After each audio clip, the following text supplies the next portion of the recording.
pulls me in the air, it shivers cold and thin.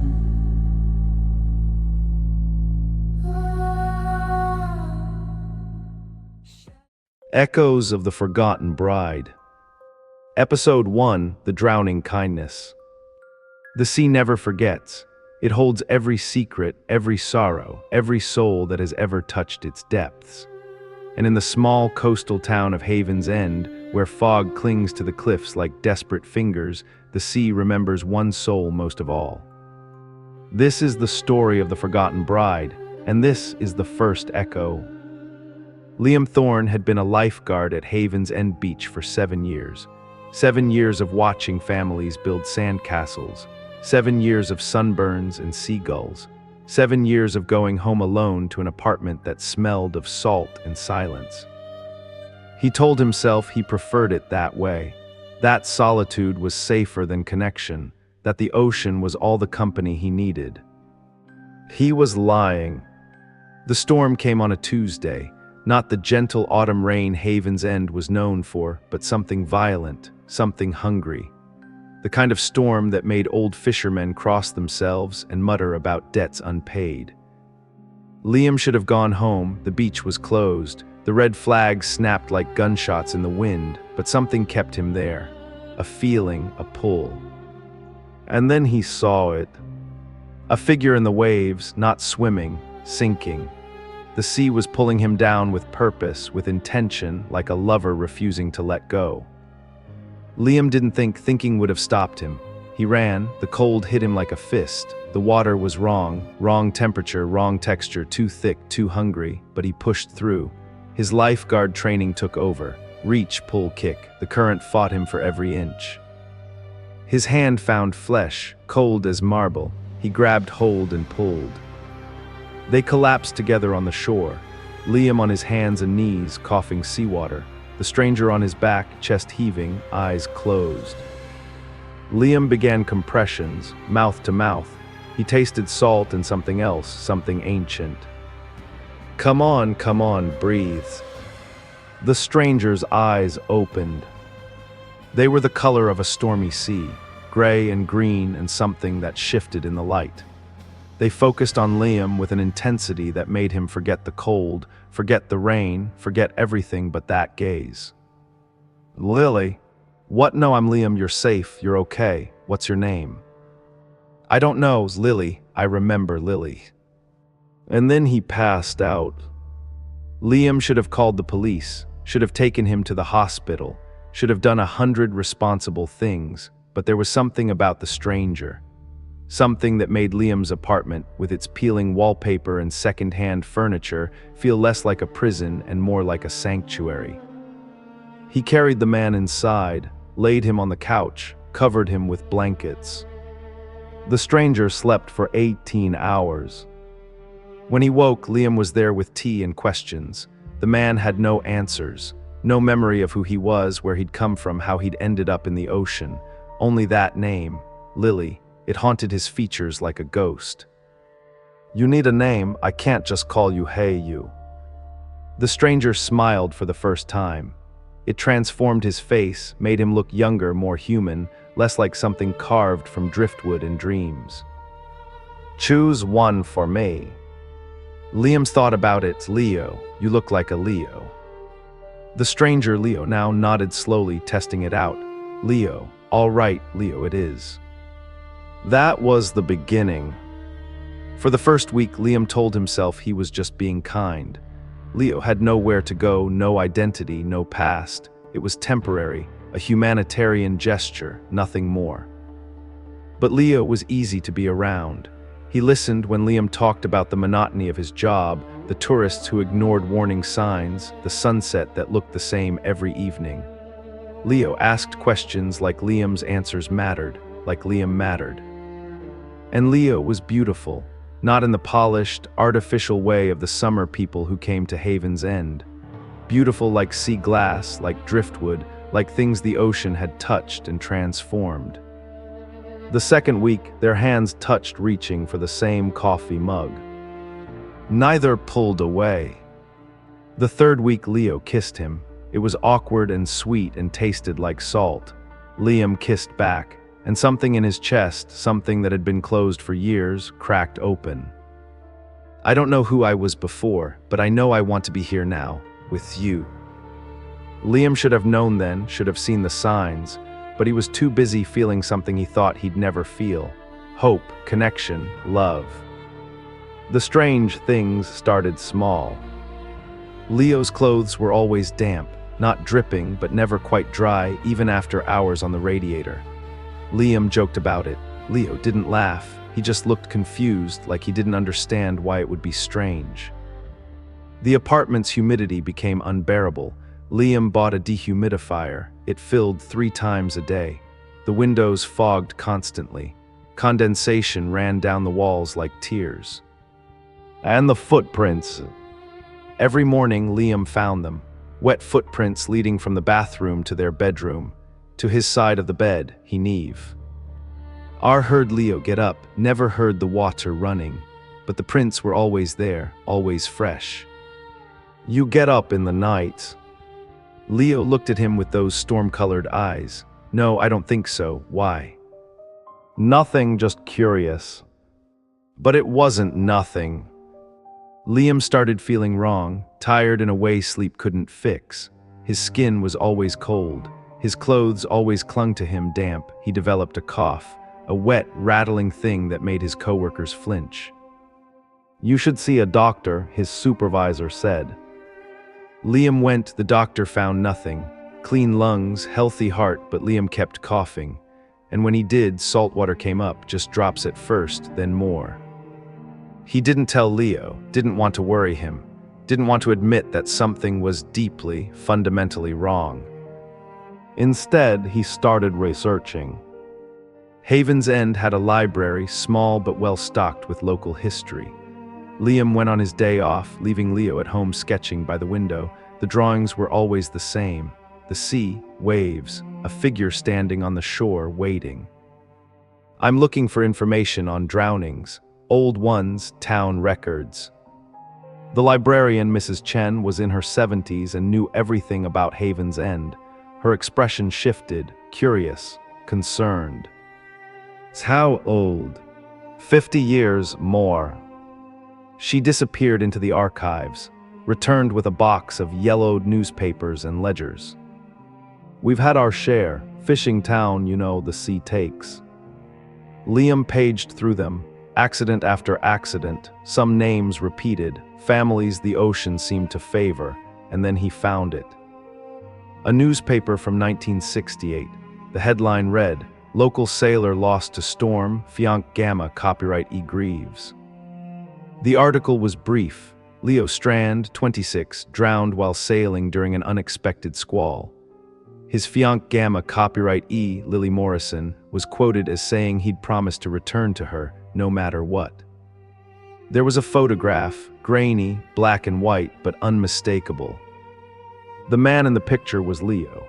His Leo, same face, same eyes, same slight smile. Impossible, it was impossible, but Liam's hands shook as he held the page.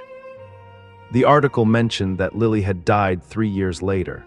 Grief, they said. Some claimed she walked into the sea herself, calling Leo's name. Liam took photos of everything. His mind raced. Coincidence. It had to be coincidence, a descendant maybe, a relative. But Leo had no memory, no past, and he'd come from the sea during a storm calling for Lily. Liam drove home too fast. His heart hammered. He needed to see Leo, needed to ask, needed Leo to laugh and explain and make it make sense. The apartment was dark when he arrived. All the lights were off, but he could hear water running, the shower. Leo. No answer. He pushed open the bathroom door. Steam filled the room, thick as fog. Through it, he could see Leo standing in the shower. The water poured over him, but his eyes were closed. He wasn't moving, wasn't breathing. Leo. Liam rushed forward, turned off the water. Leo's eyes opened slowly, unfocused, distant. I was with her, I was so close, I could almost touch her. Who, Lily? Leo blinked, the distance in his eyes cleared. He looked at Liam, confused, vulnerable. I don't know, I don't remember, but when the water runs, I feel her, I feel something. Liam helped him out, wrapped him in towels. Leo's skin was pruned, deeply wrinkled like he'd been submerged for hours, but the shower had only been running for minutes. That night, Liam couldn't sleep. He lay next to Leo, watching him breathe. In the darkness, Leo's skin seemed to shimmer, faint, barely there, and when Liam reached out to touch him, his hand came away wet. The coughing got worse. Liam was hacking up seawater now, cups of it. His lungs felt full, drowning. He was drowning on dry land. Leo noticed, of course he noticed. You're sick, this is my fault somehow, isn't it? No, it's not. But it was, Liam knew it. Whatever Leo was, whatever the ocean had sent back, it was consuming him, loving him to death. He showed Leo the newspaper article. Leo stared at the photo for a long time. His face went through a dozen emotions. Recognition, denial, grief, acceptance. That's me, I know that's me, but I don't remember dying, I don't remember any of it, except. Except what?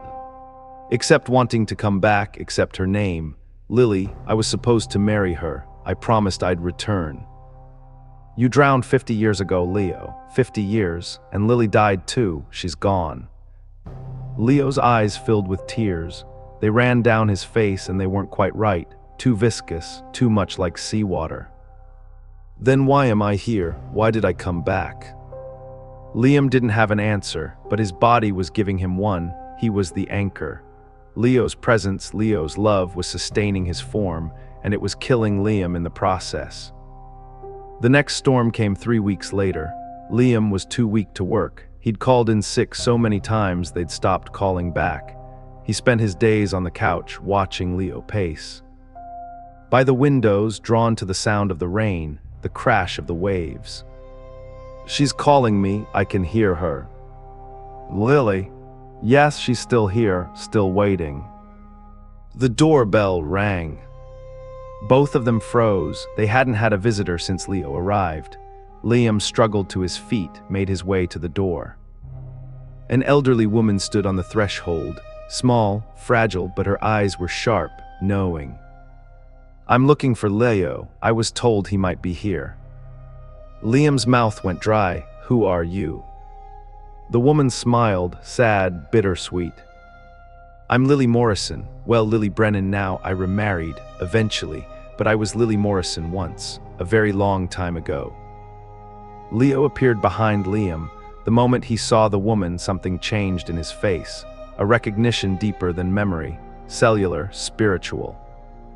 Lily. Hello, Leo, you kept your promise. You came back, just like you said you would. She stepped inside without being invited, looked around the small apartment, at the damp walls, the puddles, the life Liam and Leo had tried to build. You can't stay here, you know that, don't you? Leo's voice was barely a whisper. I don't want to leave. Lily looked at him with infinite compassion, and at Liam with something like apology. You're hurting him, you don't mean to, I know you don't, but you are. Your love is drowning him, just like the sea drowned you. I don't know how to stop.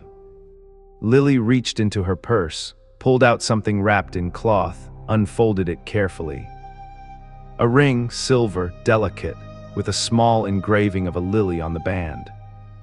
You gave me this the night before you sailed. You said when you came back we'd be married, that nothing could keep us apart. But Leo, my darling, you didn't come back, not really. What came back was your love, your promise, your refusal to let go. But you're not alive, and keeping you here is killing him. Leo looked at Liam, really looked at him. Saw the pallor, the sunken eyes, the way each breath was a struggle. Oh God, what have I done? Lily held out the ring. This was always yours. Take it, finish what we started, and let go. The storm outside intensified. Thunder shook the windows, the lights flickered. Liam could feel it, a presence, a pull. The sea was calling, claiming. Leo turned to Liam. His face was anguished. I love you, I know I haven't said it enough, but I do, more than I thought I could love anyone, more than I loved her even because with you I chose it. It wasn't memory or obligation, it was real. Liam reached out, took Leo's hand. It was cold, translucent, fading. Then stay, we'll figure it out. There has to be a way. There isn't, not without killing you, and I won't do that. Leo took the ring from Lily, slipped it onto his own finger. The effect was immediate. The apartment warmed, the damp receded, and Leo became more solid, more real, but only for a moment. Then he began to fade, to shimmer, to become part of the rain itself. Thank you for giving me this, for making me feel alive again, for loving me when I didn't deserve it. Liam tried to hold on, but there was nothing to hold. Leo was water, sea, storm. I'll always be here in every wave, every storm. Every time you look at the ocean, I'll be there, loving you, letting you go. And then he was gone. Lily put a hand on Liam's shoulder. He saved your life by choosing to leave. That's a rare kind of love. Liam collapsed, the coughing started, but this time when he coughed, the water came out clear, not salt, just water. His lungs cleared, his breathing eased. He wept for Leo, for himself, for the love that couldn't be. Outside, the storm raged, and in its howl, Liam thought he heard his name, thought he heard goodbye, thought he heard a promise that some loves transcend death, transcend form, transcend everything but memory. The sea never forgets, and neither would Liam. This has been Echoes of the Forgotten Bride, Episode 1, The Drowning Kindness. Join us next time for Episode 2, Her Portrait in the Tide. Until then, listen closely to the waves. They have stories to tell.